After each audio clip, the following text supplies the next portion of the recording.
Good evening. You're welcome.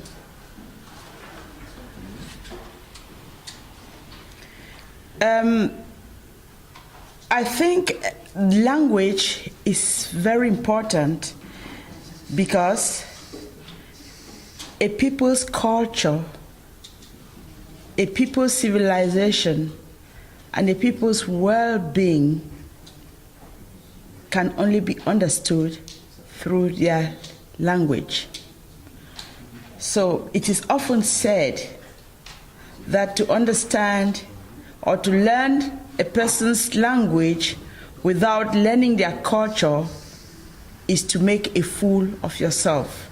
So for us to understand the use of language or the use of a culture, we have to actually do both of them, language and culture. And that's why I think this presentation is important.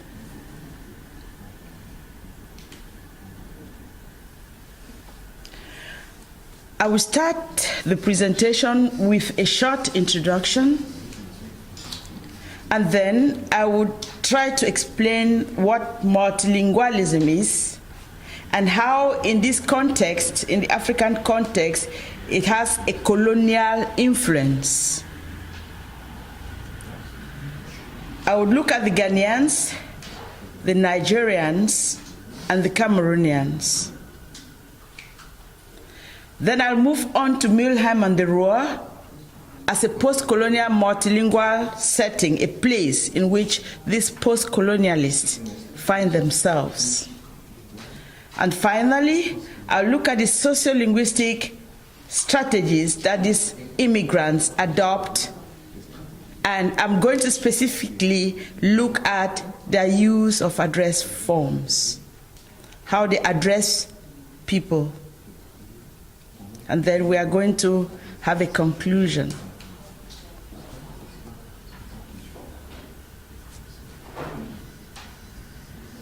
This study of the immigrant language is influenced by the following expression from a Mexican immigrant who migrated to England, Gomez Pena. He said, "For me, the border is no longer located at any fixed geopolitical site. I carry the border with me, and I find new borders wherever I go."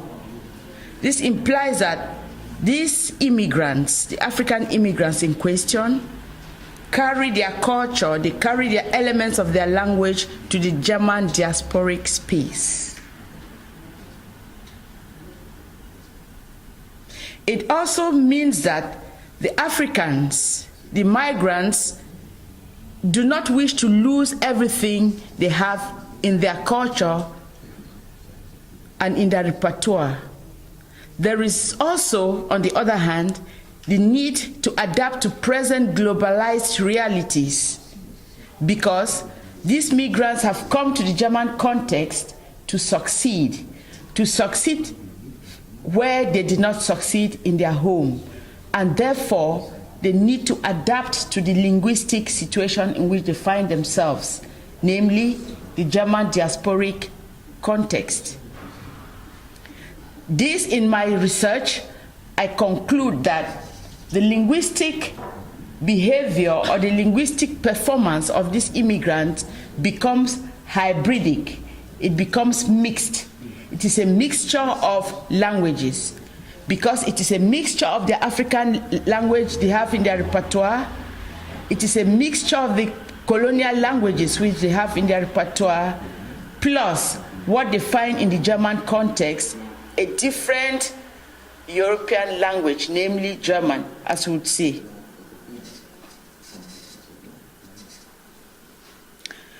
These immigrants find themselves in a German context in which Germany usually, when I came here about 19 years ago, Germany was always said it is a monolingual country, it's a multicultural country. But I have a different argument today, 19 years after. I argue that the present-day globalized context and the large-scale immigration and the presence of multimedia has made the reality of the German diasporic space different. Actually, Germany is a multilingual and a multicultural country. That is my argument, that is my premise. Maybe at the end of the day you'll argue contrary, but that's what I think. Because when you look around, when you go on the trains, you see Turkish, you hear Africans, you hear Asians, you hear other European languages. Therefore, in actual fact, I argue that Germany is a multilingual and a multicultural country in reality. What is then multilingualism? Multilingualism is the act of using multiple languages either by an individual or by a community. So if I speak to you now in English and then I turn and say, wie geht's dir, wo bist du, and so on and so forth, it already makes me a multilingual because I'm able to manipulate not just one language but two or more. Then, if you go into a group of people, a country, a community, and this community as a whole are able to speak two or more languages, then it is a multilingual community. So we have multilingual individuals and we have multilingual communities. People who are able to speak more than two languages, two or more languages.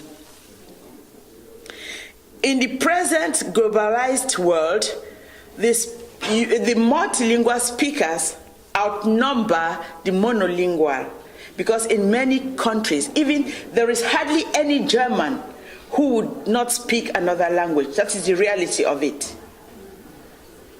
There is hardly any country in the world today that the individuals, the citizens, do not have a mastery of at least two languages. I mean, the ability to speak, not the perfection. Or multilingualism hasn't got to do with proficiency. How well do you speak these languages? But are you able to communicate in these languages? That is my argument. Multilingualism, therefore, is becoming a social phenomenon governed by the needs of the globalization and cultural openness that we find ourselves in the present-day world.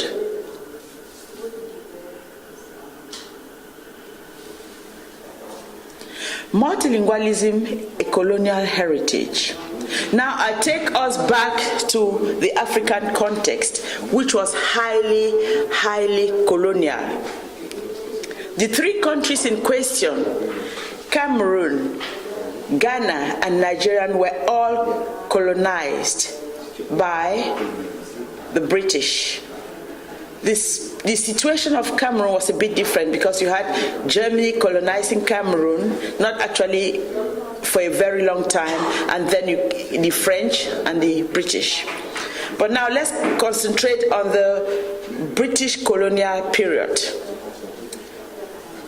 These countries, Cameroon for instance, had contacts with Portugal, with German, English, French, and then the tribal languages.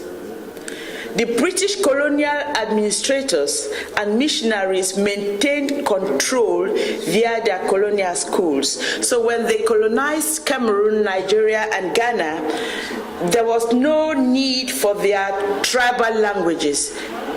I remember as a child when I was in school, I would be punished if I dare spoke my own language. Our languages were not accepted. We had to use the language of the colonizer, namely English, in this context, or French, if the colonial master, like in Cameroon, was French. We had to speak their language. We used their language in school, we used their language for administration, and so on and so forth. As I said, you were punished if you used indigenous languages, your own mother tongue. You were punished if you used it. You had to speak the language of the colonizer.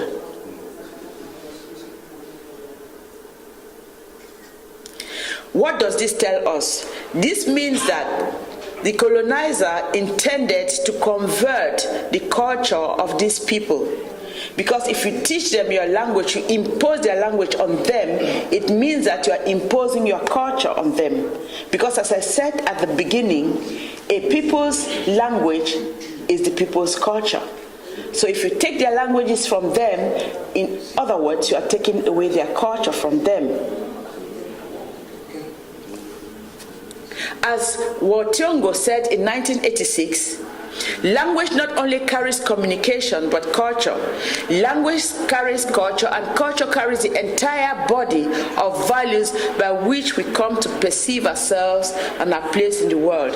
And I think the way the African immigrants today, the way they go about things, has a lot to do with the fact that their culture was kind of distorted. That leaves us for another argument. I start with Ghana. Giving a brief sociolinguistic background of Ghana, the number of languages in this country is about 80. 80 different indigenous languages, mother tongues. I'm not talking of varieties, I'm talking of different languages. There are 80. With a population of less than 40 million, they have 80 languages.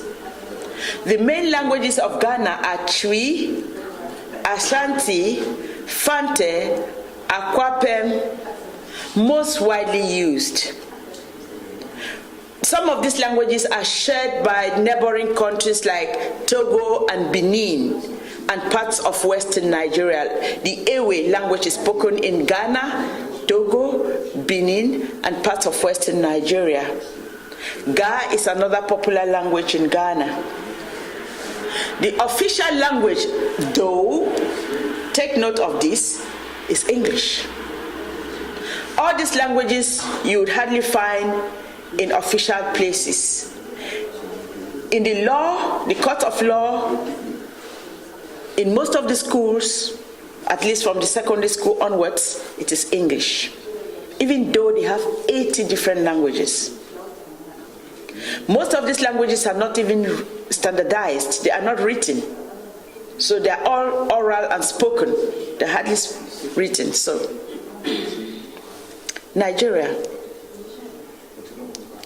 The total number of languages in Nigeria is 521 indigenous languages, with a population of, I don't know, Nigeria has a population of about 100, is it 100? Sandra, how many population is your country? 60 million. About 160 million. Okay, with a population of about 160 million people, there are 521 indigenous languages. The main languages are Hausa, Yoruba, and Igbo. Again, the official language of this country is English. So in the university, at the universities, in schools, in the court of law, in administrative places, we are using some other person's language, English. The 521 languages are spoken in the families, on the streets, in the market, but you hardly find them in any administrative area. They are, most of them, Hausa, Yoruba, they are kind of a bit written, but they are not standardized. So you hardly find them as books. Most books in Nigeria will be in English. Also, there is the presence of a lingua franca, which is in Nigerian Pidgin English. A lingua franca is a language that is used between people who do not share a common language. Cameroon. Cameroonians, I would speak a bit more about Cameroon because I'm originally from Cameroon. Cameroonians take pride in describing their country as Africa in miniature. This is both a sociolinguistic reality and a geographical reality. As you move from the south of Cameroon to the north, you are confronted by three very important vegetative types. There is the evergreen rainforests of the south, with the Iroko trees, the Bahama, and all the wonderful evergreen forests that you ever find. Very thick forests. And as you move to the center, the vegetation thins out to the savanna grassland. By the time you reach northern Cameroon, you are confronted with the Sahara Desert. This also reflects the linguistic situation of this country. There are 247 indigenous languages for a population of about 22 million people. There are 2 official languages, French and English.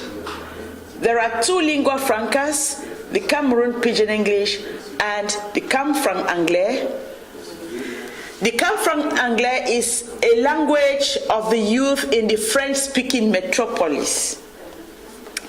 The Cameroon Pidgin English is a hybrid English, as we would see later. It is a hybrid variety of a language where you have Portuguese, you have German, you have English, and you have indigenous or tribal languages all mixed together. But again, all of these languages are not important when it comes to administration, when it comes to the court of law, when it comes to education. Well, I take the opportunity of saying that as I grew up in Cameroon as a child, I knew more about the history of Germany, the history of England, the history of the European countries more than Cameroon history. I knew very little or nothing. I knew just a bit of Cameroon history when I came to Germany. In Cameroon, I knew nothing about this. Now, let's go on to language. Now, as I said, Cameroonian context is a highly multilingual with a diglossic language situation, which when I talk of diglossia, it's a linguistic or technical term which means that each language has its place. The Cameroon Pidgin English is spoken on the streets, in the markets. The 2 official languages, as I said, is used in the court of law, it is used for education, it is used in all the administrative places. And the indigenous languages are used at home, in the family, and so on and so forth. Cameroon Englishes and Cameroon Pidgin Englishes came about as contact languages, as I said. It's a mixture of Portuguese because the Portuguese traders first came to Cameroon, and then the missionaries came, and then the colonialists, the Germans came, and then the English and the French. Under the German administration, the Cameroon Pidgin English was written for the first time because the Germans opened a large palm plantation in Cameroon, and there was a need to communicate with some of the workers. So Cameroon Pidgin English was written a bit during the German period. However, when the French came, this was wiped out because the French had no interest in any of this. However, the Germans discouraged the use of English during their reign. The cultures were in contact and were forced to identify with each other. Well, we mean that the German culture, the British culture, the French culture, and our tribal, the indigenous cultures were all kind of mixed in this Cameroonian scenario, leading to a kind of crossbreed variety, which is the Cameroon Pidgin English. I give an illustration. These are some of the German words you find in Cameroonian Pidgin English today. In Cameroon, when you talk of kasingo, am I saying it rightly, Tango? Kasingo. Kasingo is a cane, and a cane is something you use in beating. The whole idea of beating is no longer necessary in the European context, but still important in Cameroon. So it's a cane, and it's from the German word Kaiserpeitsche. A peitsche from the German dictionary I saw is a kind of, maybe Kissing can explain what a peitsche is better. What is it? Peitsche. Yeah, you do it with the horses. Yeah. For horse, to beat a horse. You know when you ride a horse, horses. Yeah. Yeah. So it's. So Kasingo, and it came into Cameroonian Pidgin English, and it's even today it's called Kasingo. Kasingo. And then in Cameroon Pidgin English, there is the use of the word mindro walk, mindro week, or mindro walk, means Mittwoch or Wednesday in standard English. Mindro walk. And then you have also in Cameroon Pidgin English, Taschlamp, which is Taschenlampe, from the German use of torch. Then the popular one that I still call my friends today, Kombi. Nama Kombi is a friend, a colleague, and it originated from the German Kumpel. In Cameroon Pidgin English, there is also the use of the word kukuru, which is a kind of bribe, pap. Kukrus, from German kukrus. I don't know. Do you know the word? Yeah, but I found it in the German. Maybe it's an old German word, kukrus, which is from corn pap, a kind of bride made from corn. Then there is a popular one, kini.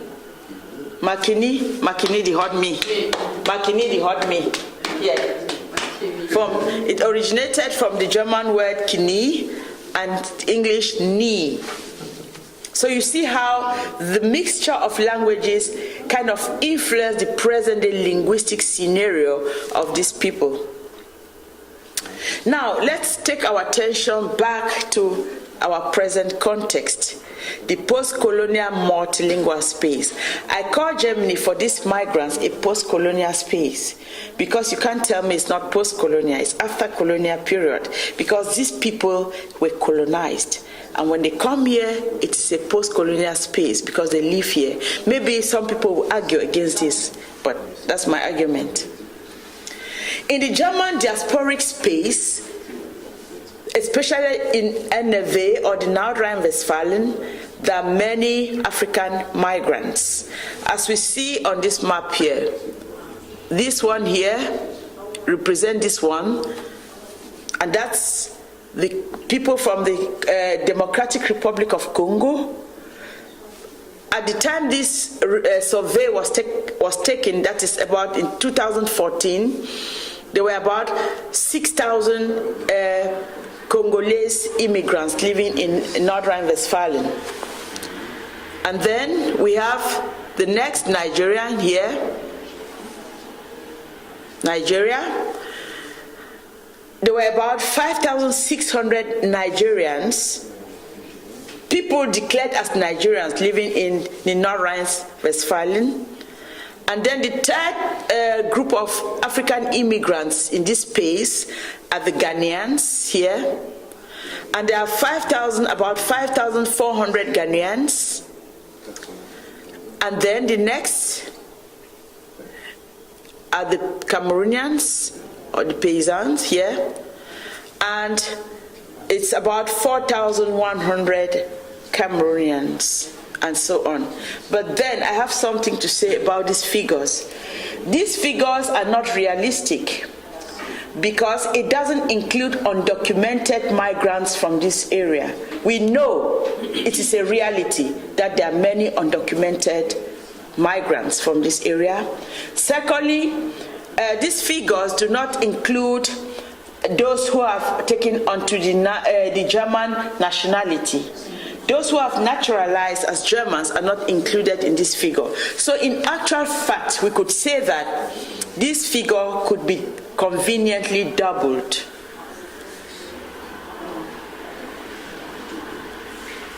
Now, coming back to the diasporic African multilingualism, there are many languages. We have English, we have German, we have French, we have indigenous languages. English, for most Nigerians, Cameroonians, and Ghanaians, is sometimes spoken within the family. English is spoken with other Africans. Cameroonians would speak English with Nigerians, with Sierra Leoneans, Ghanaians, Gambians, and any other African. But now let me say something. When two Africans meet, after the first thing they establish is the language of communication, because it's a multilingual set of people we're talking here. When I meet an African brother or sister, the first thing is to establish the language we are going to use to communicate. And to be able to do this, I start by saying, hello, my brother, how are you? Oh, je ne comprends pas ça. Oh, I don't understand that. Then I know immediately they are not English speaking. Then I resort to some other thing, French, or maybe, sorry, I kind of touched it. So, it's coming out of the... So, good. So, then we settle down on the language, Pidgin English, German, but then if none of these languages, there are very few Africans who would not have one language of communication, like the Angolans, because they came from the Portuguese background, so they speak Portuguese. In that case, German will serve as a lingua franca. German is used at work.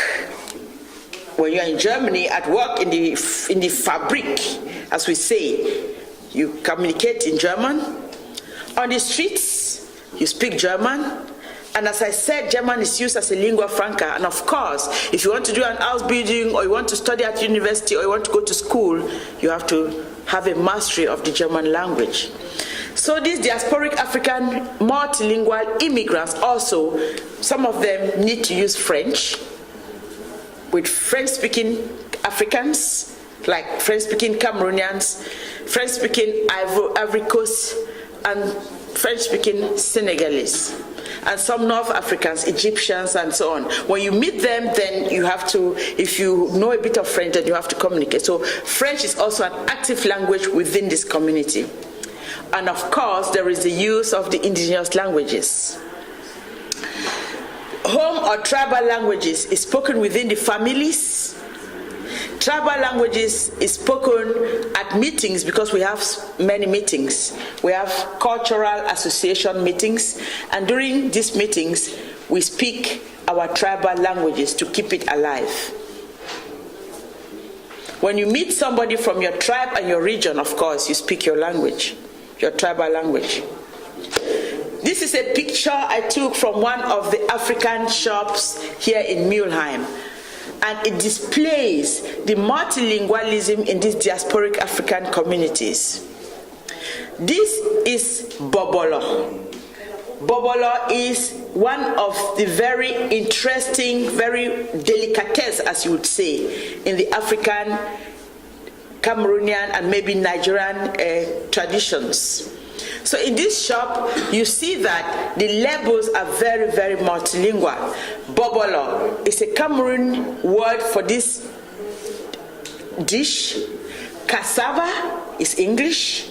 Brot is German. And the rest of it is also written in English. It said, produit par agro-fraîche consommé avant, which means best used before December 2018. And you also notice that a very strange German is written there, Ke Warum. And I've kind of translated it here. They wanted to say Cool Lagen, and they write it this way. You see the kind of hybridity. That's a German coming up, Ke Warum, which means to keep cold. It is a very multilingual picture where you have tribal language, Bobolo, English language, Cassava, German, Brot and Keldwarum, and then there is French. This is just a replica. It is a tip of the iceberg, which is the multilingualism of this community. This is another picture of one of the important shops, African shops, which is a kind of meeting place of Nigerians, Cameroonians, and other Africans. And again, we see that the caption is very, very multilingual. Providence, Biggie, Mama. So Biggie is a form of English because it's from the English word big. Biggie, it's a coinage maybe tribal, a kind of Igbo or kind of tribal language put into English, mama. Because in Germany, mother is called mama. So you see kind of hybrid, a mixture. If you look at it, it is terribly, terribly hybridic. Biggie, because there's no English word like biggie. It's a mixture of tribal and English. Interesting. Now the Kumasi Market, Kumasi is it the capital of Ghana? It's one of the big commercial cities.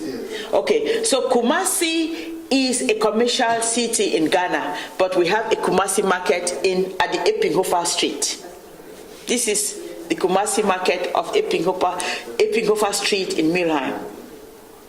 You see? So the Kumasi Market has been transported to the German context. Maybe you can say what is Eppinghofer also for people coming not from Milheim. Eppinghofer. I see. Eppinghofer is a very important street. In fact, Mr. Fonkeu once said that he loves living in Eppinghofer because it reminds you of Africa. The noise, the going and comings, the activity. It's a street that is highly alive with lots of movements. There's everything you find you'd like in an immigrant community at the Eppinghofer Street. Most Germans would not like to live there. Some Germans are even afraid to come to that street. But I don't know why they should be afraid. It's where I really feel protected because that is where I see my own people. It's also the same for the Turkish community, I think. Yeah, it's also a very a good street for the Turkish because there are many Turkish shops and the Turkish are the type of people I like. That's where I like to communicate with because I feel close to them kind of because we share something. This is one of the things you would find in one of the African food. In Ghana you have fufu, in Nigeria you have fufu, in Cameroon you have fufu. Fufu in Algeria, in North African countries you also have fufu. Fufu is made of many types of things. You have plantain, cocoyams, kartoffel, everything you can make with fufu. Fufu is, he would translate that I think. Because Germans also have potato, the kind of Irish potato they made into, not braai, but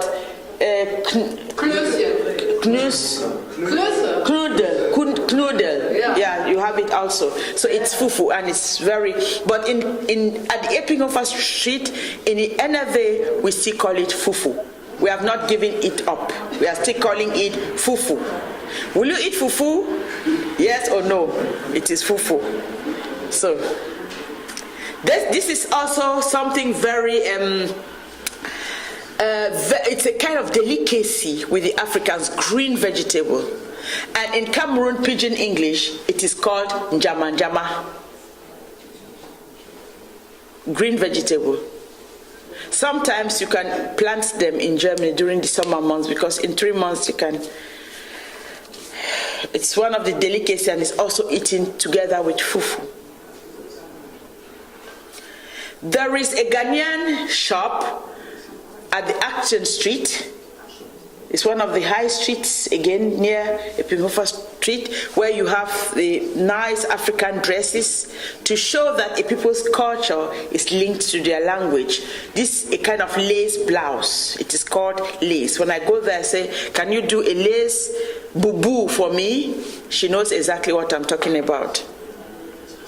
Now, I take us back from the pictures to the linguistic reality. Cameroonians and Africans in the German diaspora refer to each other as Daki. This is a hybrid terminology because Daki is referring to this complexion. But why is it only diasporic? If you went to Cameroon or to Nigeria or Ghana and you address anybody Daki, you will receive a terrible reprimand. They'll be very angry because you can't call someone Daki in Cameroon, Nigeria, or Ghana. It's only in the diaspora that we have decided to call ourselves Daki, because that word Daki identifies us. It gives us a diasporic identity as Africans. So, in the Cameroonian context, there is also the use of paysan.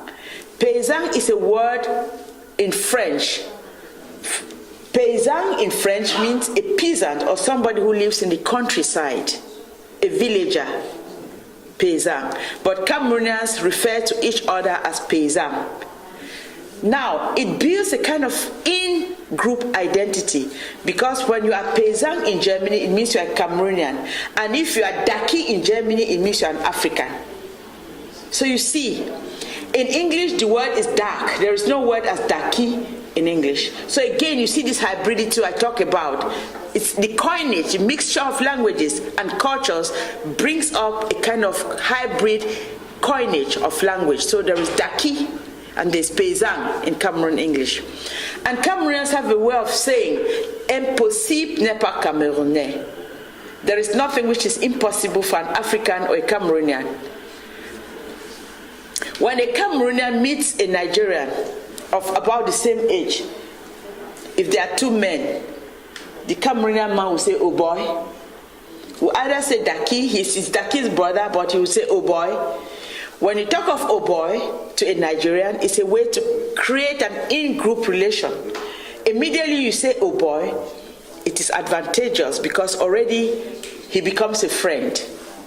And with the Ghanaians, when you say Chale, how far Chale? Immediately you know that it's a way of building this kind of close relationship with your Ghanaian brother. Now, let's go into a kind of address strategies that the African migrants adopt within the German diasporic space. On the left-hand side here, we see the address forms that these immigrants use with Germans, with Ghanaians, with Nigerians, Cameroonians, and Ivorians. Before we go into that, I kind of explain a bit why I decided to work on address forms. Address terms, the way you address somebody you meet for the first time is very important. The way you address, especially within the African community, because the address form will show if you respect that person, it will show if you want to be friends with that person. Even within the German context, it will show if you want to keep a very distant relation with that person, a formal relation or a close relation. So address form is very important. If I meet you, especially with the Cameroonian or African context, and you are older, and I call you by name, they'll say, what a rude woman. Because you have to respect somebody who is older within the African culture. So within the African culture, I meet somebody who is older, and you start saying, Susan, Bridget, Mary, without putting the address form of respect, then you are out of place. Within the German space, it is also important, because if you met a German for the first time, you have to call them Frau, Herr, until they let you use their first names. You cannot start by using somebody's first name when you are not close. So address form is important, and that's why I decided to work with the address terms. So when you meet a German, of course, there are two possibilities. If you are close to them, you can either say Herr plus the surname, or Frau plus the surname, if you are meeting for the first time. But you would not talk of, where's my mouse? You will not talk of Mr. plus surname or Mrs. to a German. But then if your addressee, your interlocutor is Ghanaian, you will talk of Mr. Alote, Mrs. Alote. Also with Nigerian, Cameroonian. But then, again, if you met an Ivorian, it will not be Herr or Frau or Mr. and Mrs. If there's distance, you talk of Monsieur a madame, because these Ivorians are French speaking. So you see how the address form creates and establishes the relationship and creates the contact, because immediately from the address form you would say, oh, he is older, oh, he's from French-speaking Cameroon, or English-speaking Cameroon, he's from Ivory Coast, he's German, and so on and so forth. Now, going down to with the African communities, there is the use of sister and brother as address forms of respect, and that is something I would like to share with you. When you meet an African woman who is older but not very older, you have to say sister. If you know them, you would say Sister Bridget. You can't say Bridget. As I said, it will be rude because he's older. From 2 years older is enough, Sister Bridget. But if they are much older, like 5, 6, 10 years, it's no longer sister or brother, it is auntie and uncle. That's something new for Germans to learn. It's auntie and uncle if they are much older. But if they are the ages of your parents, they are mama and papa. Not your father and your mother, but mama and papa, even if they are not your real biological parents, because they are the ages, they have the ages of your parents. And you want to show, what is the argument? The Africans, they want to show that being close to somebody, you have to address them in the same way you address your parents. Because if you address them like mama and papa, it means the love that you have for your mother and your father, you share the same love with them. So if they are your father's or your mother's friends, you will not call them anything but mama and papa. What else do I want to share with you here? Excuse me. Yes. Yes, just go on. So if you meet a person who is much older than you, or 10 years older, you can recognize it from the face or something like that. But how can I recognize a person who is maybe, as you said, 2 years older? I can be wrong. Yeah, you can be wrong. So to be on the safe side, there is something I call zero address forms. Within this community, you don't address them. You don't call, and you avoid. Avoidance until you know the truth. If you are not sure, because there is something we call within this literature the zero address terms. So you do not use any, because you don't know. So you have to be careful. That answers your question. Okay.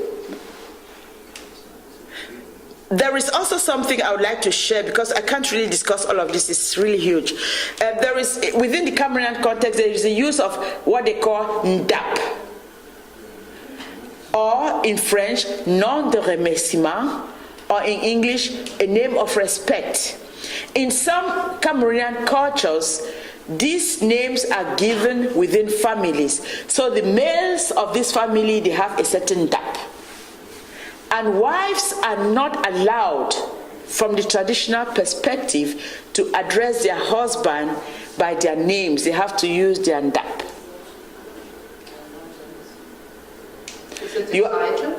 It is something like a title.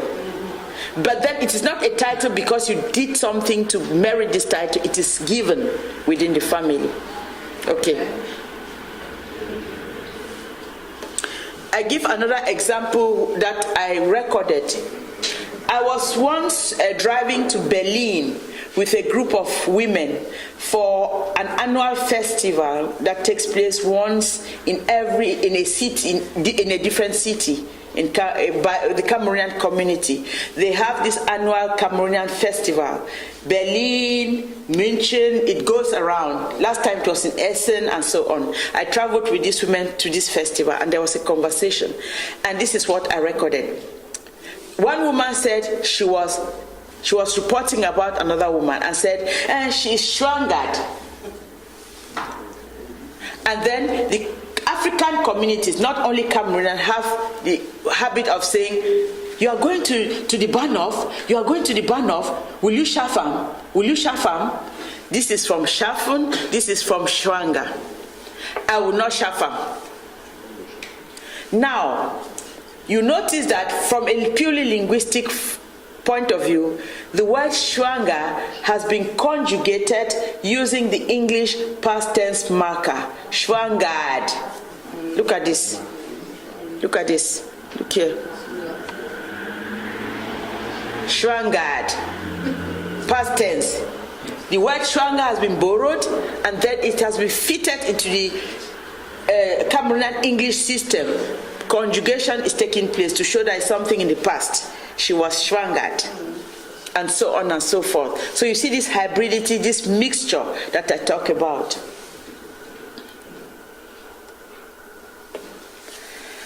Let me read this dialogue. Your translators will not do anything. I will try to, if there's any question you ask me in German, because the translators were not giving this dialogue. It is this.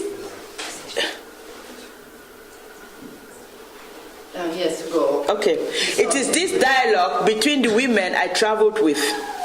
There was Joyce, Aimee, Rocky. The English version or the English gloss is on the right-hand side, or you can read on the right, on this part of it. This is the gloss, the interpretation. The rest of the dialogue, it takes place in Cameroon Pidgin English, and I read.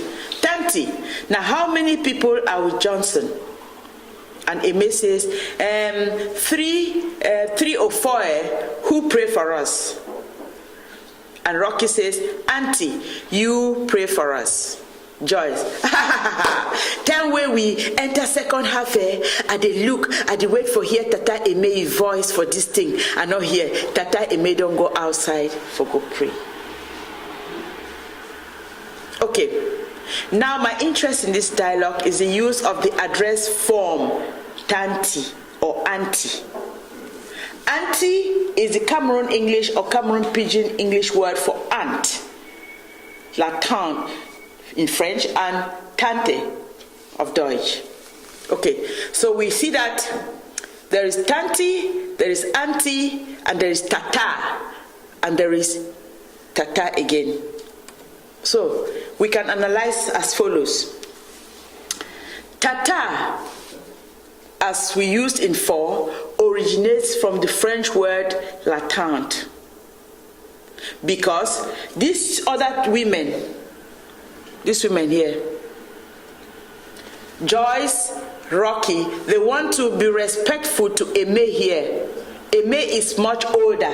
They want to be respectful to her by addressing her.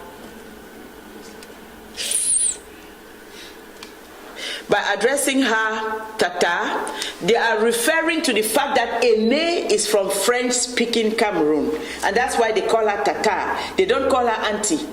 If she was from English-speaking, maybe Nigeria or Ghana, they would call her auntie. But because they know that she's from French-speaking Africa, Cameroon, French-speaking Cameroon, they call her Tata, following la tante. It's a coinage from French la tante, so they call her Tata. This is also a popular address form in French-speaking Africa. Tata is auntie. In 3 here, where's my mouse? 3 here. Cameroon English and Cameroon Pidgin English word for aunt. From a very pragmatic Anglophone point of view, they want to be respectful to her using their Anglophone culture when they call her auntie. So sometimes they call her Tata, following the French-speaking culture. Sometimes they call her auntie, following the English-speaking culture. So you see the kind of mixture and hybridity. Some people, some linguists even say it's a confusion of tongues. But I wouldn't say it's a confusion. It's just an interesting blend when you understand it. And then in one, tanti doesn't exist in any English or French culture. It is a coinage which has been coined in the German diasporic space because of the influence of the German word tante. So it's a coinage from tanti. So you see, the social honorific aunt is not always a blood relation, as I said, as in the Western concept of aunt. It is not aunt, friend, but they want to be respectful. So they call. Are you hearing? Why don't you put on your translator? You understand me? Yeah. A bit. Okay, English. Okay. So So I argue that identities are certain identities are constructed through the use of these address forms, through strategies. I said that Tata or Sir or Frère is from the French, Auntie is from English, Herr, Frau, Schatz is from German within this context, Ni, Ma, and the use of some young couples to address each other as Schatz, and addressing someone as Schatz is to show that you are a German Buschvoller. There is also the address form Ni and Ma from northwest Cameroon, Mola from southwest Cameroon. As I talked of oh boy already. From Nigeria, Pidgin English, Charlie from Ghanaian, baby, some couple address each other baby in the German diaspora. It's from English, daddy, mommy from English. So we see that there is a lot of hybridity, there's a lot of mixture within this space.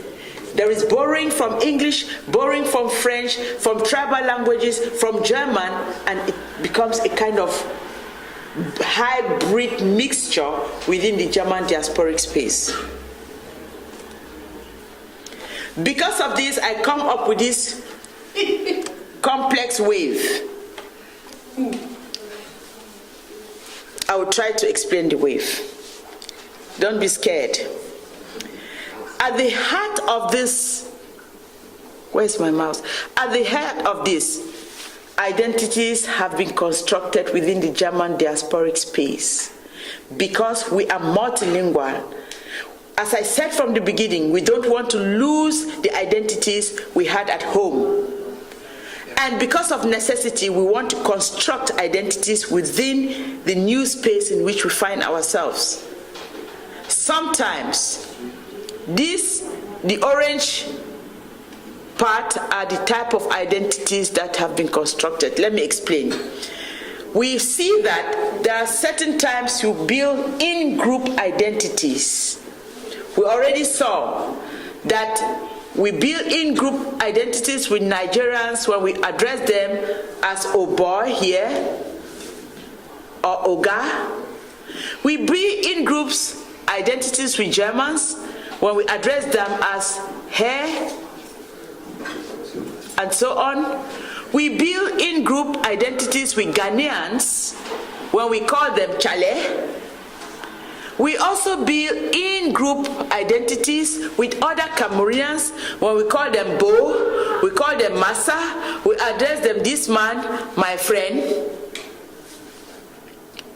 At other times, we also want to reconstruct our tribal identities. We are from Cameroon, we are from Ghana, we are from Asante tribe, and therefore we need to construct these ethnic identities through the address forms and the language choice we have. Now, there is a so-called Buschvoller identities which I need to explain. A Buschvoller within the African context is somebody who has left Africa, a poor country, to Germany, a rich country.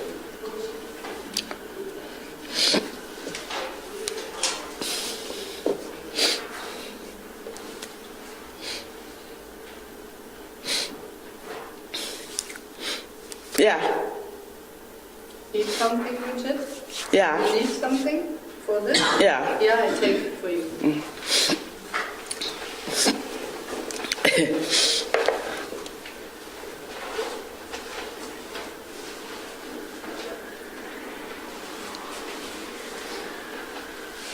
Okay.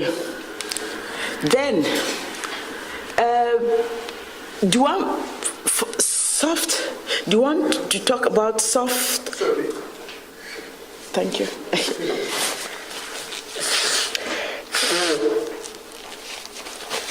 Okay. So the father and the mother, you can have the father and the mother. Then you have the gender. They have the male and the female. You have the thank you. I have already tested. It's not Wasser? Yeah. No, it's okay. It's okay. Yeah. So you see, the whole thing is the kind of, it's a mixture of all the group of people who come here, you know. So it's, in the German diaspora, there's a greater sense of cultural attachment and attempt to portray background. These immigrants do not wish to lose all that they left behind in terms of sociocultural. Therefore, there is a need to reconstruct the past communities and relationships.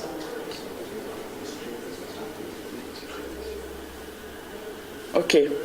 Although it can be seen that some old identities are maintained, there are some new ones created.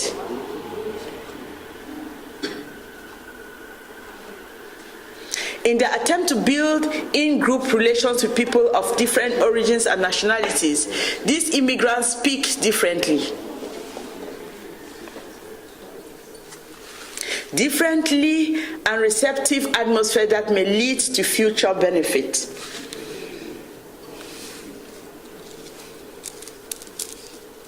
The globalized context of the diaspora, as demonstrated, has added to the multilingual and multi-ethnicity of these immigrants as they negotiate and recreate different identities. Conclusion.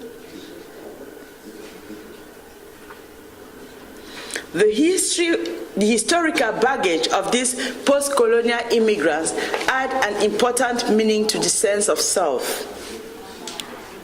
Through their language use, they give an impression of who Cameroonians, Nigerians, Ghanaians are. Their personal in and out group identity, their tribal identity, their gendered identity, and even their national identities are revealed.